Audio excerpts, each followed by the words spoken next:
हरे कृष्णा। एक बार धर्मराज युधिष्ठिर कहने लगे, हे भगवान, पौष मास के शुक्ल पक्ष में कौन सी एकादशी आती है? इस एकादशी का नाम क्या है तथा इसके व्रत का विधान क्या है? इसमें किस देवता की पूजा की जाती है? कृपया विस्तार पूर्वक बताइए।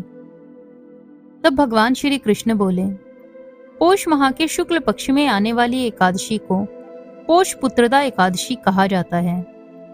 इसमें भी श्री नारायण भगवान की पूजा की जाती है। विधि पूर्वक इस व्रत को करना चाहिए। इस चर और अचर संसार में पुत्रदा एकादशी के व्रत के समान कोई दूसरा व्रत नहीं है। इसके पुण्य से मनुष्य तपस्वी, विद्वान और लक्ष्मीवान होता है। अब इसकी कथा मैं आपसे कहता हूँ, आप ध्यान पूर्वक सुनो। भद्रावती नगरी में सुकेतुमान नाम के राजा राज्य किया करते थे। उनका कोई पुत्र नहीं था। उनकी स्त्री का नाम शैव्या था। वह संतान न होने के कारण सदैव चिंतित रहा करती थी।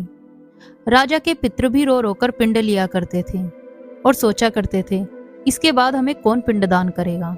राजा को भाई बांधव, धन, हाथी, घोड़े, राज्य और मंत्री, इन सभी से कोई संतोष नहीं होता था। वह सदैव यही विचार करता कि मेरे मरने के बाद मुझको कौन पिंडदान करेगा। बिना पुत्र के पितरों और देवताओं का ऋण मैं कैसे चुकाऊंगा। जिस घर में पुत्र न हो उस घर में सदैव अंधेरा ही रहता है। इसलिए पुत्र उत्पत्ति के लिए प्रयत्न करना चाहिए। जिस मनुष्य ने पुत्र का मुख देखा है वह धन्य है। उसको इस लोक में यश और परलोक में शांति मिलती है, अर्थात उनके दोनों लोक सुधर जाते हैं। पूर्व जन्म के कर्म से ही इस जन्म में पुत्र, धन आदि प्राप्त होते हैं। राजा इसी प्रकार रात दिन चिंता में लगा रहता।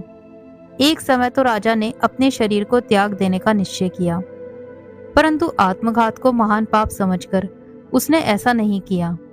एक दिन राजा ऐसे ही विचार करते हुए अपने घोड़े पर चढ़कर वन में चले गए तथा पक्षियों और वृक्षों को देखने लगे।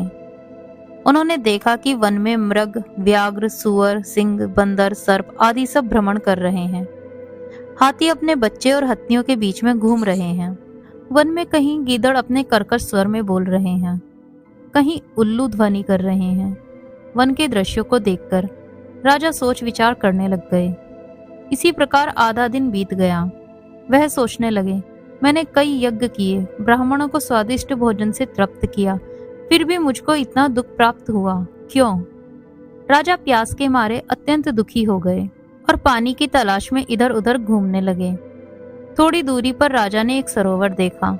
उस सरोवर में कमल खिल रहे थे तथा हंस, मगरमच्छ आदि विहार कर रहे थे। उस सरोवर के चारों तरफ मुनियों के आश्रम बने हुए थे। उसी समय राजा के दाहिने अंग फड़कने लगे। राजा शुभ शगुन समझकर घोड़े से उतरे, मुनियों को दंडवत प्रणाम करके बैठ गए।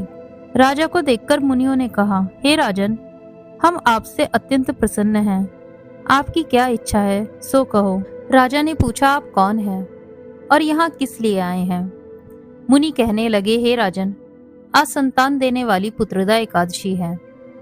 हम विश्वदेव हैं और इस सरोवर में स्नान के लिए आए हैं। ये सुनकर राजा कहने लगे, हे महाराज, मेरी भी कोई संतान नहीं है। यदि आप मुझ पर प्रसन्न हैं तो मुझे एक पुत्र का वरदान दीजिए। मुनि बोले, हे राजन, आज आप भी पुत्रदा एकादशी का व्रत करें। भगवान की कृपा से अवश्य ही आपके घर में पुत्र होगा। मुनि के ऐसे वचन सुनकर राजा ने उसी दिन एकादशी का व्रत किया और द्वादशी को उसका पारण किया। इसके पश्चात मुनियों को प्रणाम करके राजा महल में वापस आ गए। कुछ समय बीतने के बाद रानी ने गर्भ धारण किया और 9 महीने पश्चात उनके एक पुत्र हुआ।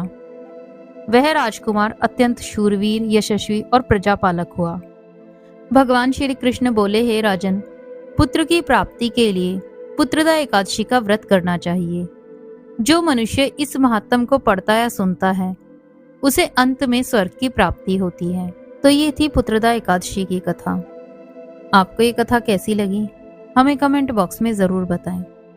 वीडियो को परिवारजन और मित्रों के साथ शेयर करें। चैनल को सब्सक्राइब करें। हरे कृष्णा।